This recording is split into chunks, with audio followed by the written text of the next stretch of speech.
Terima kasih untuk Bapak Uskup. Saya ingin bertanya, kan tadi ada Bapak Uskup menjelaskan bahwa orang ateis tidak percaya ya, kayak mungkin maaf kata kayak menganggap orang Katolik itu berhalu kalau misalnya itu atau hosti kudus itu merupakan tubuh dan darah Kristus. Tapi saya masih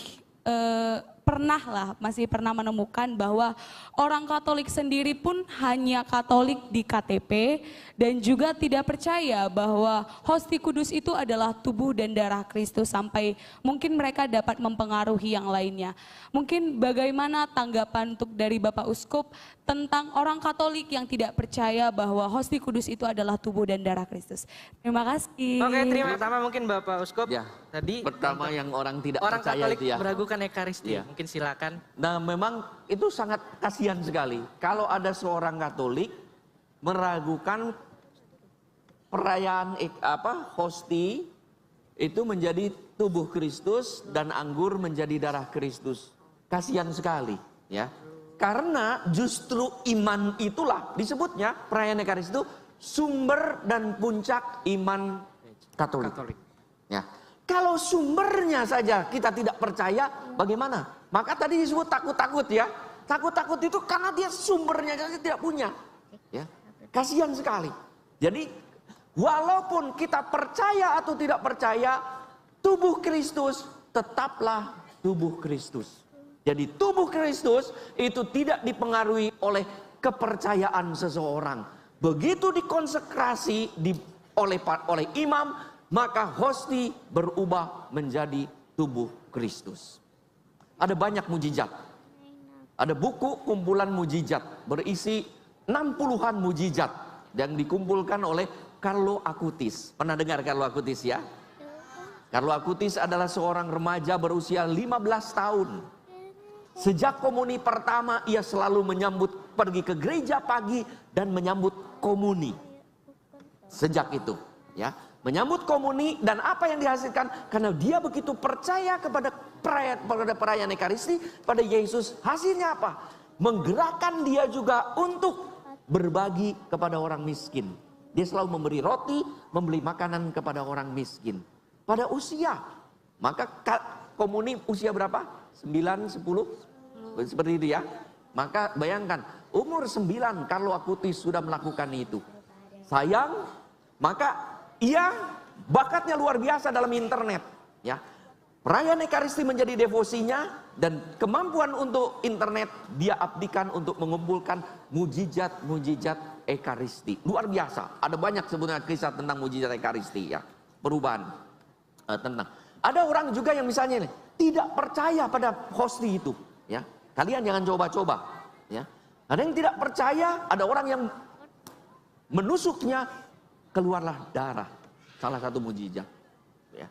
Ada yang waktu dia menjadi gumpalan daging. Ada macam-macam mujizat yang sampai sekarang di Lanciano masih ada. Ada begitu banyak mujizat-mujizat perayaan Ekaristi. Nah, apa yang luar biasa dari Carlo Acutis? Ia suka main, ia suka internet, tapi dia berkata hanya 1 jam sehari untuk dirinya sendiri, lebihnya untuk pengajaran termasuk tentang Ekaristi. Sakit leukemia pada usia 15 wafat, dan kemudian setelah dikubur 15 tahun kemudian tahun 2005, tahun 2020 dibuka dan tubuhnya masih utuh. Dan ia diangkat menjadi beato, sekarang dalam proses untuk menjadi santo. Dan ada mujizat yang luar biasa, seorang dari Amerika Latin yang dinyatakan oleh dokter tidak ada harapan hidup, berdoa kepada Carlo Acutis memohon mujizat kesembuhan luar biasa. Saya ada banyak dengar baru-baru ini ya. Bukan cerita lama. Saya kalau di katedral banyak orang bercerita tentang mujizat Ekaristi. Sepasang suami istri datang kepada saya di luar kota berkata, Bapak Uskup tolong doakan kami belum mempunyai anak sudah 12 tahun. Saya bilang, Ibu Bapak kalau perayaan Ekaristi, tubuh Kristus diangkat, darah Kristus diangkat, berdoa minta pada Yesus seraya menyembah. Karena itu adalah Yesus yang sama. Setahun kemudian di luar dugaan saya sedang berkunjung pelantikan DPP, ada sepasang suami istri menunggu saya, minta foto, lalu dia berkata, Bapak Uskup, ini bayi yang tahun lalu saya misa dalam perayaan Ekaristi. Luar biasa. Di Katedral Bandung, seorang suami istri membawa bayinya berkata, Bapak Uskup, bayi ini akan segera dibawa ke Singapura karena menurut dokter ada kebocoran pada jantungnya. Tidak ada jalan tanpa dioperasi. Tapi saya kasihan melihat bayi ini belum berumur 1 tahun. Tapi harus kami lakukan, tolong doakan. Saya bilang doa, minta pada Yesus. Itu Yesus yang sama. Yang menyembuhkan pada waktu 2000 tahun yang lalu. Minta pada Tuhan. Dia minta pada Tuhan, dia berangkat ke Singapura. Dokter berkata, diberi obat apa? Tidak jadi dioperasi, kebocoran dinyatakan tidak ada. Ada banyak ekaristi. Mujizat ekaristi. Ya. Ada seorang ibu yang menangis terus karena dia tidak berbicara dengan anaknya. Anak laki-lakinya sekian tahun lamanya. Anaknya tidak mau berbicara. Ia berusaha berbagai cara lewat tidak bisa. Lalu dia berkata kepada saya, mohon doa. Saya bilang, doa, jangan saya. Doa pada Tuhan Yesus pada Ekaristi. Minta pada Yesus, lunakan anak itu. Seminggu kemudian dia datang pada saya, Bapak Uskup doakan besok saya akan ketemu dengan anak saya. Saya diperkenankan untuk berkunjung dengan anak saya. Sekarang sudah berdamai. Luar biasa. Maka kalau ada Bapak Anggeringan ini, tidak usah dikotbahkan, doakan di perayaan Ekaristi. Jadi kekuatan perayaan Ekaristi mujizat. Maka yang tadi itu tidak berani itu karena apa? Karena tidak yakin perayaan Ekaristi. Ini ada contoh yang bagus luar biasa dari wartawan nasional Indonesia berbicara cerita kepada saya langsung. Wartawan ini bekerja di Timur Tengah. Bekerja di Timur Tengah, ya. Di Timur Tengah di wartawan perang yang cerita tentang perang. Istrinya di Jakarta. Lalu yang sana biasa tidak. Pada suatu hari naik bis semua dijaga oleh para militan dari negara sana. Lalu disuruh turun, berhenti bis, semua disuruh turun dan ditanya, "Are you Muslim?" "Yes." Suruh balik lagi. "Are you Muslim?" "Yes." Suruh balik lagi. Militan ya di negara sana. Dia Katolik. Kebetulan dia bekas seminari juga di sini, ya mertu Yudan ini. Ya, tapi menikah. Dia bilang, saya Katolik, saya tidak mau menyangkal iman saya, tapi saya juga tidak mau kehilangan nyawa saya. Saya kesini untuk apa? Untuk anak dan istri saya. Masakan karena saya mengaku Katolik, saya mati bagaimana anak istri. Tapi saya tidak mau menyangkal iman Katolik saya. Saya Katolik. Dia berkata begitu dalam hatinya. Tapi dia takut. Makin dekat, are you Muslim? Muslim. Are you Muslim? Muslim. Dia takut sekali, makin dekat. Lalu dia ingat apa? Berdoa kepada Bunda Maria. Dia bilang, Bunda Maria, engkau lahir di Israel. Cepatlah datang ke tanah Arab. Bukankah tanah Arab lebih dekat daripada ke Indonesia? Betul, itu yang diceritakan pada saya. Jadi saking takutnya dia. Makin dekat saja. Are you Muslim? Dia betul ditodong pakai senjata. Are you Muslim? Dia langsung kata, I am Indonesian.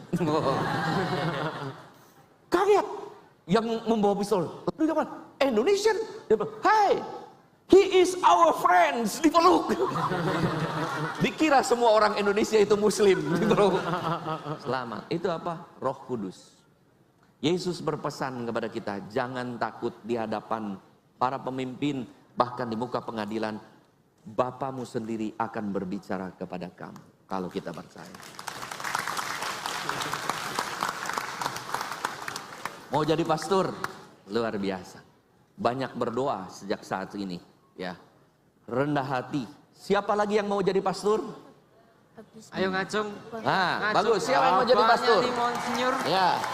Siapa yang mau jadi pastor dilihat oleh Tuhan di surga. Siapa yang mau jadi pastor? Ya. Ini khusus untuk laki-laki. Siapa yang jadi suster? Ya. Bagus ya. Siapa yang mau jadi uskup? Nah, itu urusan paus. bukan cita-cita. Jadi kalau mau jadi pastor, mau jadi apapun sebetulnya ya, pertama-tama adalah menjadi seorang Katolik yang bangga. Baru jalan hidupnya ada pastor, ada suster, biarawan-biarawati, ada juga seorang bapak dan ibu seperti bapak ibu angkringan ini. Tetapi menjadi seorang Katolik. Saya tahu di beberapa rumah makan Katolik. Saya pernah masuk di beberapa. Kenapa? Karena di situ ada salib dan ada daun palma. Ya, yang itu artinya orang Katolik. Dan saya lihat ramai, luar biasa. Maka jangan pernah takut, mintalah berkat kepada Tuhan. Tuhan tahu jalan. Waktu ribut-ribut Gojek dengan dengan ojek online itu, tukang yang Gojek online kan ditimpukin gitu, pukulin ya. Di Jakarta itu ada jelas ditulisi. Ojek dan Gojek online ada bersama. Rezeki diatur oleh Tuhan. Luar biasa kan? Maka jangan pernah takut dengan menjadi seorang Katolik, karena urusan rezeki itu diatur dari Tuhan.